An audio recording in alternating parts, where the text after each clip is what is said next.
अभिषेक आहे. मी आता 8वी शिकत आहे. माझे शाळेचे नाव Hazrat Pir Khwaja Shabna Mira Urdu girls high school and junior college Miraj. अध्यक्ष, महाशय, पूज्य गुरुजन वर्ग आणि माझे बालमित्रांनो, मी तुम्हाला 15 ऑगस्ट याबद्दलचा शब्द सांगत आहे. ते तुम्ही शांतचित्तेने ऐकावे हीच माझी नम्र विनंती आहे. न जातीसाठी लढले, न धर्मासाठी लढले, न जातीसाठी लढले, न धर्मासाठी लढले.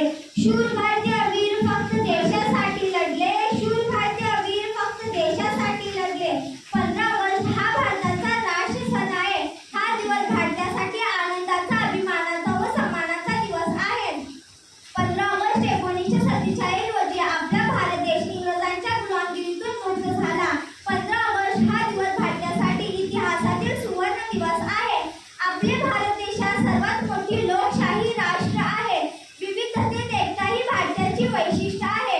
भारतामध्ये सर्व जाती धर्माचे लोक राहत असून या भारतामध्ये प्रेम, एकता व बंधुत्वाची भावना कायम आहे. हे सर्व त्यांच्यामुळे घडले ज्यांनी आम्हाला स्वातंत्र्य मिळवून देण्यासाठी आपली जीवाची आहुती दिली.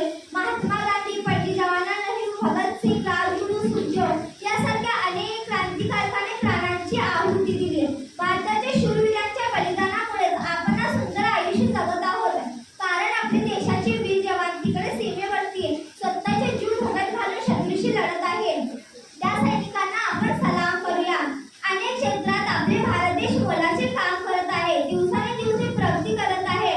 परंतु समाजात गुन्हेगारी, भ्रष्टाचार, गरिबाई, अस्वच्छता यांचे प्रमाण वाढत आहे. भारताचा एक नागरिक म्हणून देशाच्या विकासासाठी प्रयत्न केला पाहिजे. वाईट सवयीपासून दूर राहिले पाहिजे. गांधीजीची हे गोष्ट ध्यानात ठेवा. गांधीजी का एक सपना स्वच्छ भारत हो अपना. गांधीजी का एक सपना स्वच्छ भारत हो अपना.